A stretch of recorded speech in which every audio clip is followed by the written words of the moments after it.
इस वीडियो में हम लोग लेप्रेसी के प्रमुख जो दवाइयाँ हैं उसके साइड इफ़ेक्ट, जो मुख्य साइड इफ़ेक्ट हैं उसके बारे में बात करेंगे। तो लेप्रेसी के लिए जो दवाई सबसे ज़्यादा पॉपुलर है या अप्रूव की गई है WHO के द्वारा, वो होती हैं डेप्सोन, रिफम्पिसिन एंड क्लोफाजिमिन। तो ये 3 दवाइयाँ जो होती हैं ये सबसे महत्वपूर्ण दवाई मानी जाती है दोनों तरह के लेप्रेसी के लिए, पॉलीबैसिलरी और मल्टीबैसिलरी दोनों तरह के लेप्रेसी के लिए। ये WHO के द्वारा अप्रूव्ड थेरेपी होती है और WHO इस लेप्रेसी को लेकर के काफ़ी ज़्यादा मॉनिटरिंग करता है और इसके लिए गाइडलाइंस भी जारी करता है। तो अधिकांश डॉक्टर WHO के गाइडलाइंस को फॉलो करते हैं। डेप्सोन जो दवाई है काफ़ी पुरानी दवाई है। ये 100 मिलीग्राम, 50 मिलीग्राम ऐसे डोज में लेप्रेसी में उपयोग की जाती है और इसका डोज मॉडिफाई भी किया जा सकता है विशेष परिस्थितियों में। तो डेप्सोन जो होती है इसका जो सबसे कॉमन साइड इफेक्ट होता है वो होता है खून की कमी होना। तो खून की कमी होने के कई कारण हो सकते हैं डेप्सोन के।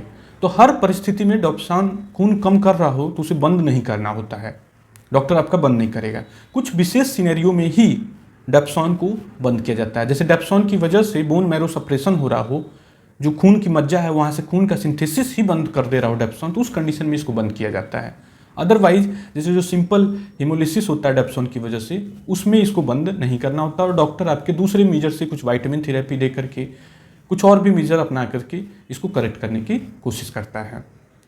डेप्सोन की वजह से स्किन पर भी रैसेज आ सकते हैं। कभी कभी खुजली वाले रैसेज होते हैं, कभी कभी तेज़ स्किन छूटने वाले रैसेज भी हो सकते हैं और कभी कभी बहुत रेयर सिनेरियो में एक थोड़ी खतरनाक कही जाने वाली प्रॉब्लम है जिसे बोला जाता है स्टीवेंस जॉनसन सिंड्रोम, या फिर इसी से कुछ मिलता जुलता एक ड्रेस सिंड्रोम होता है, या फिर एक डेप्सोन सिंड्रोम होता है, वो भी कभी कभी देखने को मिलता है। तो ये एक खतरनाक सिनेरियो होता है जिसमें डॉक्टर दवाई बंद करता है और कुछ विशेष दवाइयों के द्वारा इसको करेक्ट किया जाता है, ठीक किया जाता है, जिसमें कि ओरल स्टेरॉइड, साइक्लोस्पोरिन इस तरह की दवाइयाँ देकर के ठीक की जाती हैं। लेकिन ये जो खतरनाक प्रॉब्लम्स को मैंने नाम गिनाए हैं ये बहुत असामान्य हैं, बहुत कभी कभी ये प्रॉब्लम देखने को मिलता है, तो इसको बंद किया जाता है उस कंडीशन में। इसी तरह से जो डेप्सोन है वो लीवर के ऊपर भी डैमेज कर सकता है, तो लीवर में हेपेटाइटिस करा सकता है। तो ये इंपॉर्टेंट साइड इफ़ेक्ट हुए, लेकिन इसके अलावा बहुत सारे और भी प्रॉब्लम देखने को मिल सकते हैं। इसी तरह से डेप्सोन सल्फा ग्रुप का ड्रग है, तो यदि किसी मरीज को सल्फा ग्रुप की एलर्जी हो, सल्फा ग्रुप की, तो उस कंडीशन में भी ये दवाई नहीं दी जा सकती है। तो ये दवाई उस कंडीशन में कॉन्ट्राइंडिकेटेड होती है। जो मोटा मोटा कहा जाए तो साधारण तरीके से डेप्सोन कोई प्रॉब्लमेटिक मेडिसिन नहीं है, लेकिन केवल एक प्रॉब्लमेटिक सिनेरियो है कि डेप्सोन की वजह से बोन मैरो सप्रेशन हो जाए, या फिर डेप्सोन की वजह से जो खतरनाक वाले दवाई का रिएक्शन है जैसे dress syndrome, Stevens Johnson syndrome, इस तरह के सिंड्रोम यदि पैदा हो जाएं तो उसमें प्रॉब्लमेटिक सिचुएशन होती है। तो जो ड्रेस सिंड्रोम होता है उसमें बुखार भी मरीज को आता है, भूख भी कम हो जाती है, लीवर के ऊपर भी असर पड़ सकता है, दूसरे भी जो अंग है किडनी, इन सब के ऊपर भी असर पड़ सकता है। तो ओवरऑल ये डेप्सोन बहुत ही ज़्यादा यूज़ की जाने वाली दवाई है, साधारणतः बिना किसी प्रॉब्लम के इसे दी जा सकती है। दूसरी चीज़, इसके साइड इफ़ेक्ट्स को कम करने के लिए या फिर पता लगाने के लिए डॉक्टर आपके कुछ ब्लड टेस्ट इंडिकेट कर सकता है, जैसे कि G6PD नाम का एक टेस्ट होता है, उसे डॉक्टर करवाता है। और कुछ बेसिक टेस्ट होते हैं जैसे CBC, LFT, KFT, इनको डेप्सोन थेरेपी के शुरुआती दौर में कुछ हफ्तों पर भी करवाया जा सकता है, बाद में महीने के आधार पर कराया जाता है। तो यदि शुरुआत में आपका ब्लड टेस्ट बार बार कराया जा रहा है तो आपको ये नहीं समझना है कि डॉक्टर लग रहा बीमारी नहीं पकड़ पा रहा है या कंफ्यूज है कि बार बार ब्लड टेस्ट कराने के लिए कह रहा है। तो ये बिल्कुल ही गलत धारणा है। बार बार ब्लड टेस्ट कराने का मतलब केवल एक ही है कि बाई चांस, संजोगवश आपके शरीर में कोई साइड इफ़ेक्ट पैदा हो तो उसी दवाई को बंद करके उसे करेक्ट किया जा सके। विशेष करके जो डॉक्टर के मन में डर रहता है कि कभी कभी 1000-2000 पेशेंट्स में से किसी एक पेशेंट में कुछ गंभीर साइड इफ़ेक्ट आते हैं, तो वो साइड इफ़ेक्ट शुरुआती दौर में बहुत ही आसानी से मैनेज कर लिए जाते हैं।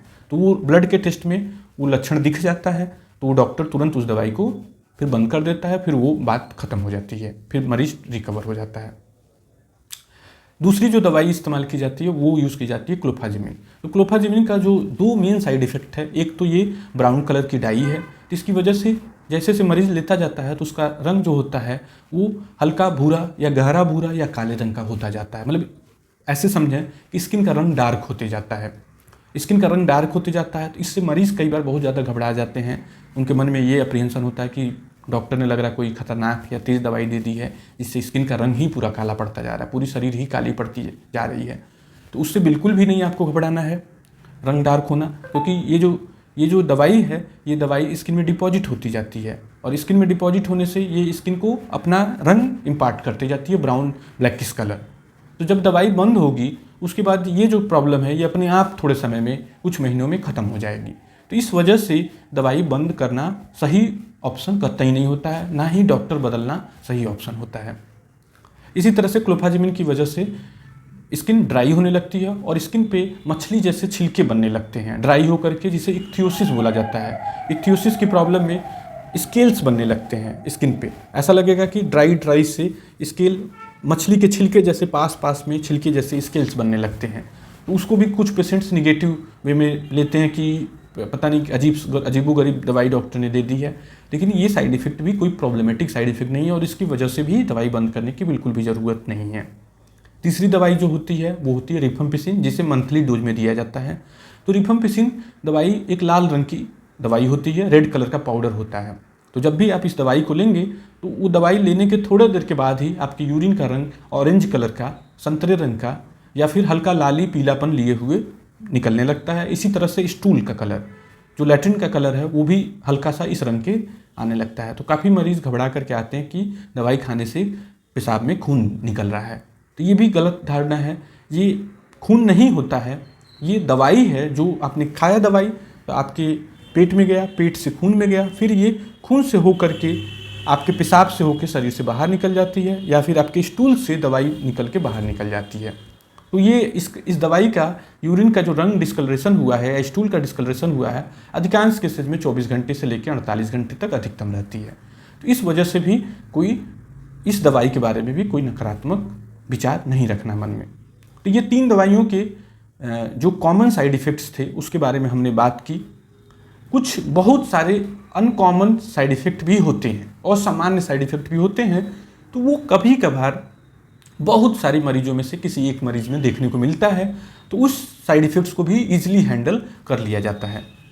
लेप्रेसी जो है एक डिफ़िकल्ट मैनेज की जाने वाली बीमारी है, एक प्रॉब्लमेटिक सिचुएशन है। एक तरह से कहा जाए तो एक बहुत अच्छे लेवल का इन्फेक्शन नहीं है, इसमें दवाइयाँ लंबी चलानी पड़ती हैं और बेहतर से बेहतर दवाइयों की खोज अभी भी बाकी है, अभी भी साइंस को करना है। तो कुछ सिनेरियो में प्रॉब्लम ज़रूर डेवलप होती है, लेकिन उसको हैंडल करने के तरीके डॉक्टर के पास होते हैं। तो फाइनली इस लेप्रेसी की दवाइयों की वजह से या फिर लेप्रेसी की वजह से होने वाले कोई भी कॉम्प्लिकेशन को आपका डॉक्टर मैनेज कर सकता है। कभी कभी दवाइयाँ लंबी चलानी पड़ती हैं, लेकिन उनसे बिल्कुल भी नहीं घबराना है।